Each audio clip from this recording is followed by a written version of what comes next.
Welcome back, everyone. This is Dave from Corman Productions, here to talk about Cobra Kai, Season 3, Episode 4, The Right Path.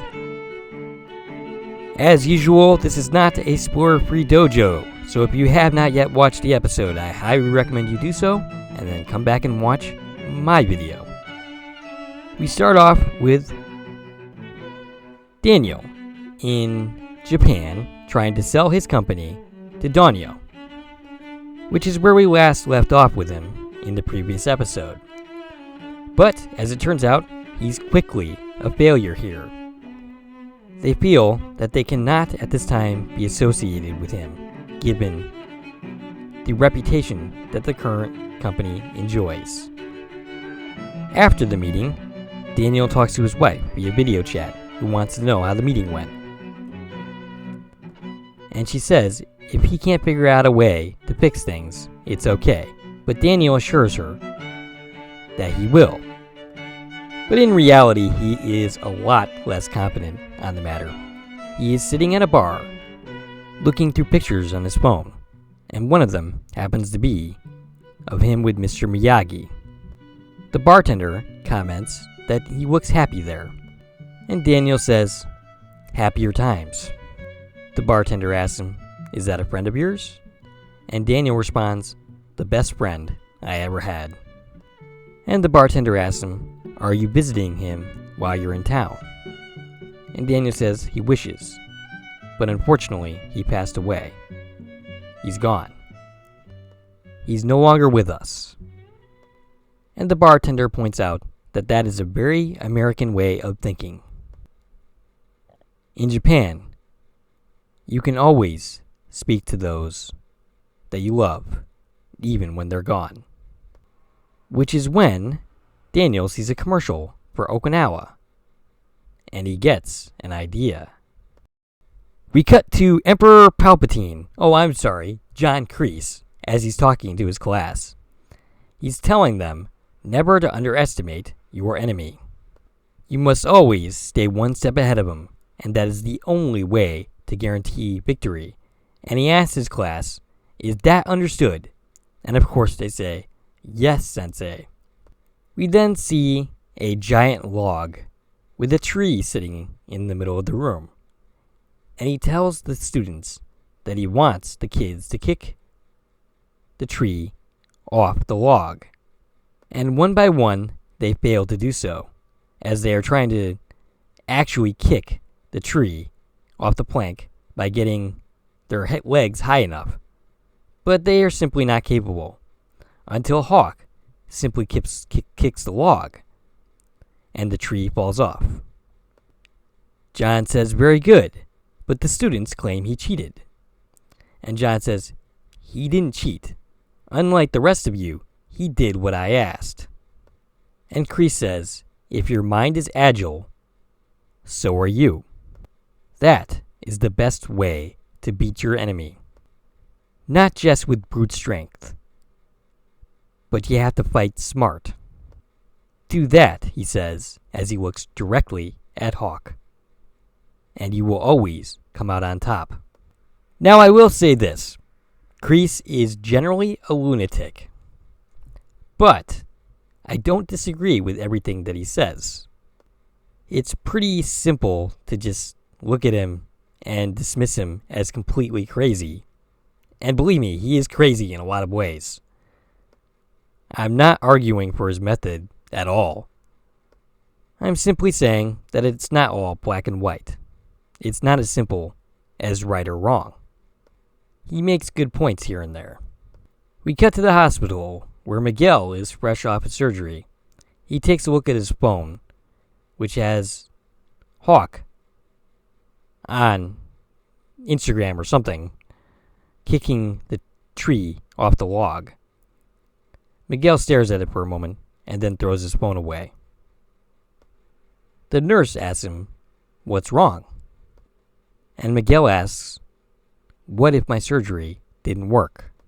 What if I never can walk again?" The nurse tells him that he can't think like that, but she knows what will make him feel better. A big piece of chocolate cake. Well, it'll work on me, I don't know that that would work on me if I found myself completely paralyzed. But hey, I would never refuse chocolate cake. We cut to Johnny, also at the hospital, talking to Bobby about how he screwed up by not meeting up with Robbie and him. And that he will make it up to him, and tells Bobby to tell him that. And Bobby simply says, "Do it yourself." Though we don't hear or see from Bobby. Which is a shame, because we could all use a little Ron Thomas in our lives. Johnny gets off the phone and asks one of the nurses how Miguel's surgery went. The nurse tells him that he's awake. He's a little out of it, but he's awake. And Johnny says, "Good, so he can walk again?" And the nurse tells him that it's not that simple. Time will tell how successful the surgery was, but she can take him in there if he wants. And Johnny says, "Nah, that's alright. He needs to be with his family." Which, Johnny, I gotta say, you are a part of. But Johnny thinks that Miguel is still mad at him. And still doesn't want to see him. We cut to Daniel getting out of the airport in Okinawa. He gets into a cab and asks to go to Tony Village. And we hear the Karate Kid 2 music. Or at least one of the themes from that movie as they drive on. And Daniel relives memories, which we see in flashbacks. But when he gets to Tony Village, it's completely different than how he remembered it. It's highly commercialized, with a Red Lobster and a bunch of shops. Daniel seems a little perturbed by this. We cut to Robbie at a soup kitchen of some type, which he is forced to work, I guess, as a part of being in the juvenile detention center. It's a soup kitchen for the homeless. And Johnny surprises him. And from the looks of things, it's not a pleasant surprise. Robbie very quietly says he's not supposed to be here. Now, I spent quite a bit of time in my last video dunking on Tanner Buchanan's performance. Specifically in that episode. And I'm sorry to say that I'm once again going to be doing it here. Though I won't be spending so much time on it. He's just way too subdued. Way too soft-spoken. And I think we could use just a little bit more out of him here. A little bit more anger. Obvious anger. And I've said it before and I'll say it again. It's not that I think he's a bad actor. And it's not that I don't like his character. In the first 2 seasons, I liked his character a lot. I'm just saying that this arc that they have the character playing does not play to his strengths. I like what I'm seeing in theory more than I like actually seeing it play out. Johnny tells him that this was the only way that he could see him. And he found out that Robbie was doing community service to get out early. And he says that's good. He respects that. But then notices the bruise on Robbie's face, which I don't know how he didn't see that in the first place because it's clear as day. But he's like, "Have you been fighting?" And Robbie says, "You're seriously going to lecture me about starting fights?" And that is a very good point. One that, to his credit, Johnny acknowledges. Johnny says that he just wanted to say that he screwed up. And Robbie doesn't let him finish his sentence. He tries to barrel through anyway, but Robbie then interrupts him. "What? You want to tell me that you're in your corner? In my corner? Because right now, that means absolutely nothing." Their conversation is interrupted by the homeless woman that we saw quite a bit in season 1. Johnny turns back to Robbie and tells him, "I'm not leaving until we talk." And Robbie tells him, "It's going to be a while. I don't know if you noticed, but I'm a little bit busy." And Johnny says, "Well, that's good, because I'm hungry." Robbie gives him some soup, and Johnny goes and sits down at one of the tables. We cut to the school cafeteria where Dimitri enters with his new science project. He sits with Moon and Yasmin because apparently they've been paired up. Yasmin replies snootily that she's ready to go back to a world where they don't have to talk on a regular basis. And Dimitri points out that his popularity is on the rise, while Yasmin's is steadily declining. But maybe we can meet in the middle, like a sexual Venn diagram. This causes Moon to laugh, and Yasmin to react with disgust. Moon asks what's under the sheet, and Dimitri is all excited to do the unveiling. And underneath the sheet is a model built from Legos, or at least it seems to be built from Legos, of what the valley looked like according to scientists when dinosaurs roamed the earth. Even Yasmin seems impressed. It even has a dinosaur that roars and a volcano that shoots out smoke. A Cobra Kai member is holding a phone and walks past Dimitri up to Hawk, who's playing with a soccer ball. Hawk notices Dimitri with his model and decides to kick the soccer ball directly at the project, sending it into ruins. Hawk comes over to insincerely apologize. Dimitri, angry and upset, tells Hawk that took him 3 weeks to build. And Hawk's all like, well, it took my ball like 2 seconds to destroy it. Newly confident Dimitri isn't gonna take that. He approaches Hawk and is like, another week and another pissing contest, which shouldn't surprise me too much because you clearly enjoy pissing so much. And Hawk points out that he landed 1 kick. You got lucky. Samantha has entered the scene and taken note of what's been going down. She gets involved. She says, you better back off or you won't be lucky. Hawk notices Counselor Blatt in the background. And he says to Samantha, yeah, like you'll start anything, princess. Why don't you sleep with someone new and break their heart? Hawk must be reading the forums and the Facebook groups. He knows this will piss her off. And Samantha reacts by shoving him, which draws the attention of Councilwoman Blatt. Hawk plays all innocent, and Dimitri takes exception to this, saying he started by destroying his science project. Hawk is quick to say that it was an accident. The counselor says she doesn't want excuses. She just wants them all to accept each other. In my bowling video, way back when, I mentioned well-meaning, clueless adults, which make up the people dealing with the bowling problem. Counselor Blatt is the definition of that. And Hawk is all, we should end the aggression, micro and macro.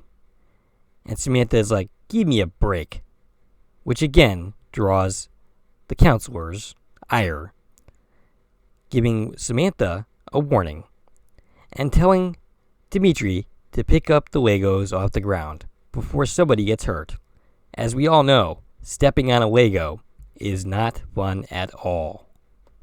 With the counselor gone, Hawk gives a last parting shot. For you pansies, no safe space is safe. We cut to Daniel dejectedly walking through Tomy Square, in which commercialism has clearly taken over. Apparently, the village was dying because the crops were not growing anymore.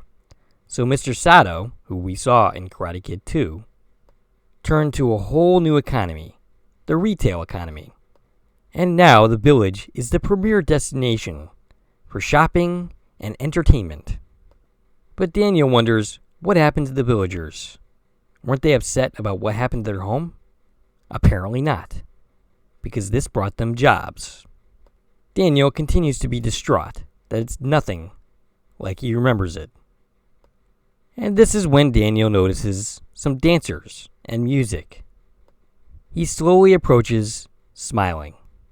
And wouldn't you know it, the leader of the dance is Kamiko, Daniel's Karate 2 girlfriend. Kamiko is played by Tamerlan Tomido, who just recently played an evil admiral in Star Trek Picard, something I did not know when I was watching that series. I didn't recognize her at all. It wasn't until I looked through her IMDb page that I realized the connection. They both end up recognizing each other. What a coincidence. Cut to Johnny eating his soup and the attempts by the homeless woman to flirt with him. Johnny notices that his son is carrying a vat of soup and he jumps up to help him. Johnny says, "Let me give you a hand." And Robbie tells him, "I don't need your help." And Johnny says, "You're right, you don't. But I'm your father. Let me help you." They get it up on the table. And Johnny says to him, "Look, I know we've had our problems. But before that fight at the school, we were headed in the right direction. We had one good day, over a month ago. But where have you been since then?" I suppose that Robbie would not be too impressed by him saying that he's basically been in a drunken stupor. Robbie continues to ask, "Why didn't you show up?" Presumably referring to when he was supposed to go to the detention center and didn't. And Johnny says, "Look, I'm really sorry. I wanted to go, but something came up at the hospital." And Robbie says, "Well, I shouldn't be surprised that you chose Miguel over me." And Johnny denies that. "I didn't choose Miguel over you. Damn it, I'm just trying to make things right." And Robbie says, "Well, I'm sure Miguel appreciates it." Actually, not really. Not at this time. At least not from the last we heard from him on that subject. And Johnny gets mad and says, "Hey, I'm not the one that put him in the hospital." Robbie starts to walk away. And Johnny tries to stop him. Robbie gets mad and knocks over an entire vat of soup. My question is, aren't these guys supervised here? Where are the guards? For one, how were they letting this conversation go on between Johnny and Robbie for so long? And two, they're not going to react to the fact that Robbie just knocked over a bunch of soup? Anyway, Robbie says to him, "I don't need you anymore." And right then is where a guard of some type finally comes to take Johnny away. Took them long enough. The ones that have been bullying Robbie snicker behind him. Cut to Samantha and Dimitri at the soccer game. The one that was featured in the trailer, and which made me think that perhaps they were going in the direction of making Dimitri Darth Dimitri, turning him into perhaps going in the direction of being the bully. Maybe even bullying Hawk, turning the tables. And if that were the direction that the story was taking, I was so down for watching that. It definitely fits into the mold of what the series is all about. But that's not really the direction that the scene takes, nor the story. Dimitri is complaining about his shorts, and Samantha says, "Why not have a little bit of school spirit?" And Dimitri's like, "Oh yeah, go Mountain Lions, roar!" Which is when we cut to a bunch of Cobra Kai dressed in red shirts, ready to play the game.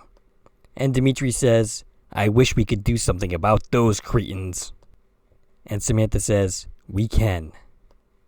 And Dimitri's like, "How?" "Counselor Blatt will give us detentions if we go anywhere near those cretins." And Samantha says, "I don't see them anywhere, do you? Besides, what's a game of soccer without a little physical contact?" Yeah, a little physical contact. It's not like football. Aside from maybe baseball, this is the sport with the least amount of physical contact that is allowed. And this scheme doesn't exactly go very well for them.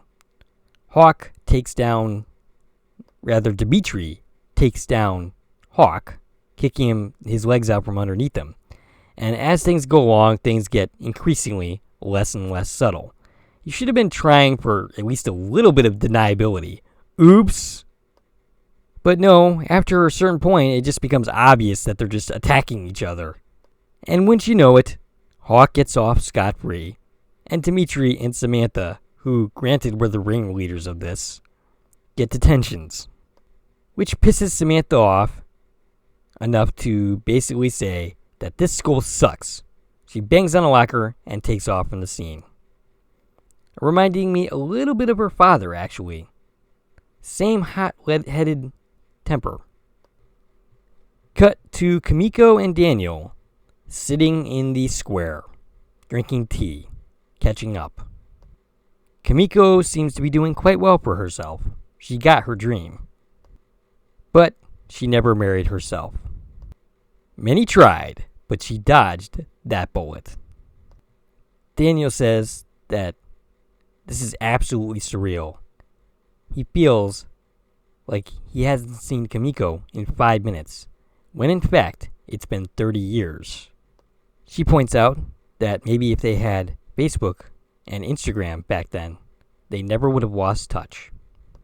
Kimiko asked a question that I'm surprised they didn't lead with, wondering why Daniel had come back to Okinawa.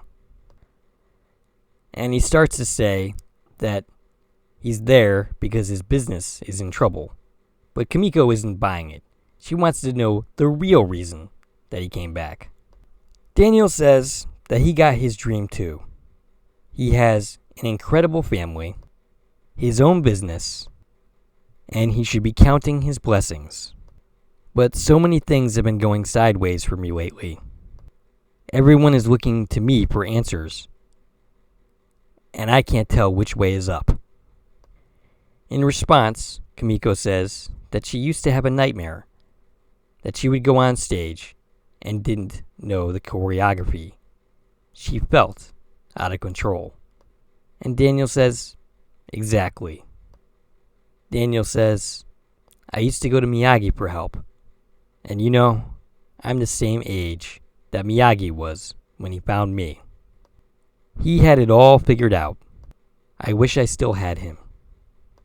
I wish he could be here to help guide me. We cut to Johnny at a bar. He asks for another Coors Banquet, and the bartender asks him if everything is good. And Johnny simply replies he's not in a talking mood. And once you know it, John Kreese enters the scene. He orders a water and then says to Johnny, I thought I would find you here. By now, I figured you would be over your little temper tantrum and we could talk like adults. And Johnny stands up, looking ready to throw down. A cop enters while they're staring each other down, and he asks for a chicken sandwich. And the barkeep says, sure, give me 3 minutes. And Johnny says, you have 3 minutes. And they both sit down. Kreese says, you're in a bad place. And I probably put you there. Nah, you think? Well, you certainly didn't help. And Kreese says, but you gotta believe that it was for your own good. I never wanted to hurt you. I just wanted to help. Kreese chuckles. You did the impossible. You brought Cobra Kai back to life. You brought me back to life. Which is interesting. It's an interesting statement in that it sort of means, at least Kreese is trying to say or sell Johnny on the fact that last season with Kreese being helped by Johnny was not just one giant con job. That some of that stuff that we saw last season humanizing Kreese was actually genuine. Kreese goes on to say, and then you started leading those kids down the wrong path. And I had to step in. I kept trying to warn you, but you didn't listen. So I had to act. But now it's time for you to come home. And I believe that Kreese believes everything that he is saying here. Kreese says, you may hate my guts, but I will always be your teacher. I know you better than you know yourself. And there's only one way to get you out of this funk. The way of the fist. You were the best, Johnny. And you can teach that to these kids. You've done it before. And when our boy comes back, well, we'll help him get him up on his feet. And Johnny, who has been quietly listening to this speech, and I think at least somewhat taking it in, and maybe thinking that perhaps what Kreese is saying is true, finally gets pissed off. He says, you go anywhere near Miguel or his family, and I will kill you. The police officer gets his food, and Kreese says, looks like my time is up. He takes a last swig of his drink, and then stands up. Think about what I said, he says to him, and then takes off. We cut to Daniel and Kimiko at Yuki's old home. Kimiko brings out old letters that Mr. Miyagi wrote Yuki. Love letters. Daniel finds one a week before Mr. Miyagi's death, and Kimiko volunteers to read it because it's written in a language that Daniel can't quite read. He's telling Yuki that he's in the hospital again, but he talks about his life with Daniel having a purpose, with Samantha calling him his grandfather. It's clear that Mr. Miyagi was happy in the final leg of his life. He was happy to be a part of Daniel's family. He found purpose in them. And Daniel is moved by these letters. It's a great scene. I would possibly capture it talking about it beat by beat. The important thing about it is Daniel seems to have found what he was looking for through the letters. His connection to Mr. Miyagi. We cut to the hospital with Miguel. Miguel is trying to get his phone, but it's just out of reach. Johnny enters the room, and Miguel asks him, "What are you doing here?" Johnny asks him, "You want the phone?" And Miguel says yes. And in response, Johnny pushes the table further away from him. "Go get it," Johnny says. Miguel starts to speak. He says he can't walk, and even with the surgery, he might never. And at this point, Johnny interrupts him. "Quiet!" he says. Never? Can't? Those are just words. They're meaningless. It's time for you to get out of that bed and do something. You're not a kid anymore. The world isn't just going to hand it to you. If you want something, you're going to have to crawl across the floor. Use your damn teeth if you have to. You're going to do whatever it takes. And I'm always going to be right here next to you. I'll always be your teacher. Now, go get it." And Miguel says, "Yes, Sensei." And he starts to make a move to do so. The triumphant Cobra Kai music begins. He takes the blankets off. He slowly moves towards the edge of the bed, and then falls flat on his face. Realistically speaking, that's the only way the scene really could end. And Johnny says, "Aw, shit.